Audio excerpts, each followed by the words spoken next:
Hello wonderful people, welcome again to my channel. This is the Bima's channel where you get everything on marriage and relationship, all to the obedience of Christ. So today we'll be talking about what are the things that actually ruin effective communication in marriages. You might have been having husbands and wives, they never talk, rarely even play with their spouses, as in speak out, they just have to keep some secret down into their hearts, things like that. Well, why not come and why not join me today so that we'll spread it out and we'll be able to avoid it, the things that actually cause a lack of effective communication in marriage. I'll be listing them out. Make sure you join me. Let's go. Welcome back. Welcome to my channel, and please kindly subscribe to this channel. What are the things that ruin effective communication in marriage? Number one thing is irritability. When husband or wife are always complaining all the time about what she did or what he did, or focusing on the things that they are not supposed to focus on. Maybe, why did you put this food here? Oh, the food is still salty, it's too peppery, just one complaint or the other. The clothes, please don't touch me, this place is not arranged. Everything just irritates you. Your partner can get tired and might not want to talk. Do you understand? So this must be avoided in your marriage. Another thing you must take note of: non-chatted attitude. When you have a spouse that is actually not, doesn't really care about what you feel, doesn't really care about what you are going through, or doesn't really care about, okay, let's say for instance, you have just a few bowl of rice in the home, and just for the two of you just to come, maybe you really didn't have too much at that time, and the husband doesn't really care, just went ahead and just ate all, and you ended up not even having any. That is like a nonchalant attitude. There are even some husbands whereby their wife will go to the hospital and the man will never check on the wife. Yeah, so things like this do happen along the line. You just see that they will just keep quiet, they will not say anything. So from there will be guilt, there will be a lot of things that were not supposed to have happened, which have actually happened along the year, and it has allowed them to keep a lot of hurt in their hearts, bitterness and all sorts. Do you understand? So we must avoid this at all costs. Another thing is unforgiveness. I just mentioned it. So something like that can actually lead to unforgiveness, and when there is unforgiveness, you will not be able to know all from that your spouse. You have a lot of misconceptions. I don't want to forget, don't even go there. Some people even do it to the extent that they sweep matters to the rug. They don't want to talk about anything at all. So then number 4 is when there is financial struggles.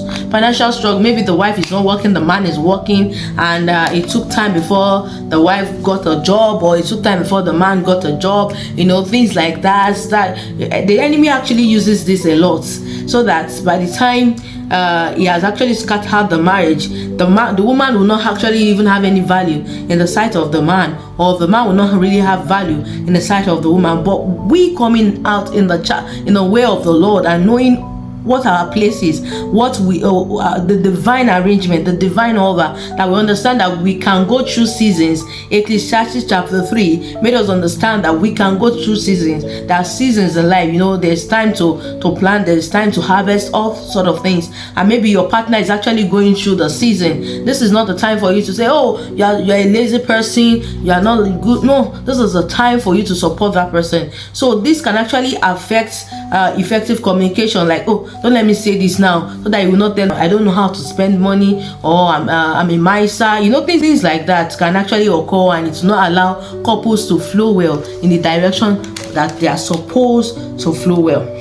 Thank you so much. And another thing is sexual immorality. When there is infidelity in the marriage, let me just end it there. When there is infidelity in the marriage, it can actually affect the trust level of that marriage, right? So, and when it affects the trust level of that marriage, it will not allow the husband and wife to be able to communicate well. Yeah, and please, you can avoid. These are the things that you can avoid. Why? How? He said, I can do all things through Christ that strengthens me. I said something earlier. I said it's irritability. Somebody that actually, maybe the food was too salty and placed too much salt. The person is just trying to make the food to be sweet. Maybe it was just a mistake, right? I'm sure maybe the next one it's not going to be that salty or peppery. So you don't have to start shouting at her or talking to her rudely. Why did you do it? No, just calm down and let the person understand that you understand, and by there you'll be able to draw yourself closer, and you have time that you can talk the more. Another one is in the aspect of unforgiveness. Please, the Bible made us understand that we must forgive. How many times is your neighbor allowed to offend you?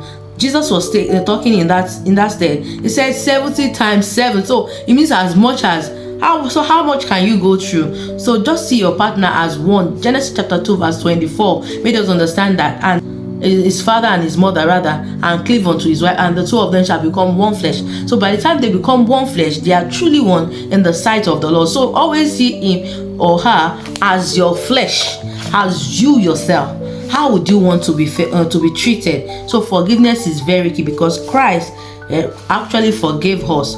Yes. And the one the financial struggles, I already explained it in terms of there are seasons. We must know that when there are seasons, it's just time for you to look at the way forward. What can we do even around this season? What are the lessons Christ is teaching us even in this season that we are supposed to get? I had my own season. Maybe I will just share in one of these days. I'll be able to tell the world how it was and how I went through it and how Christ brought me back. Yeah, so that I can also be able to tell my other people that, oh, this is what you are going through. It all happened in the book of James chapter 1. Yeah, I think verse 2. When you're faced with so much trials, count it all joy. So there might be seasons like that in your marriage, but don't give up. This is the time for you to be strong, and be strong in the Lord indeed. Yeah, so that will be it for tonight. I hope I've said one or two things so that you and your spouse can actually regain strength in having effective communication in your home. Remember, irritability, do not allow it in your home. Unforgiveness, zero it out. Financial struggles, understand that there are seasons, and those seasons do end, and you can come back and smile again. Yeah. So then number 4, nonchalant attitude. See, the Bible made us understand that we must care. Yeah, if you love me, you show me care. Love is action, so you show it. God bless you. And the 5th one I spoke about was infidelity. Infidelity is actually a cankerworm that eats up families gradually, even without you knowing from its roots. So it is very risky. Do not allow it in your marriage. You are more than that, because Christ is in you, and he has brought you into light. And if you are following me, you've not met Christ. Who is Christ? Jesus Christ is the one that have given us this life that we are living, and this life is worthwhile because we have peace in him, and we can do all things through him. Why not come to the fold? Just a simple prayer. Just say this prayer after me, then you are born again. Father, in the name of Jesus, Lord Jesus, I believe that you came to this world to die for me, and on the 3rd day you rose again. Please forgive me all my sins. Wash me clean with the blood of Jesus. Make me whole again. I accept you as my Lord and my personal Savior. Thank you for writing my name in the book of life. Thank you, Lord Jesus, for making me the righteousness of God through Christ Jesus. Thank you, I am born again. If you said this prayer with me, that's it. Congratulations, you are born again. You can find any Bible-believing church all around. Then from there, you become, you'll be able to be sound even in the doctrine and know what the Lord wants of you and how to grow better, and walk in his light daily. Thank you so much. If you have any question, why not send me a VM, send me a message. I will reply definitely. God bless you and have a wonderful day. Bye for now. We must channels. Bring everybody to the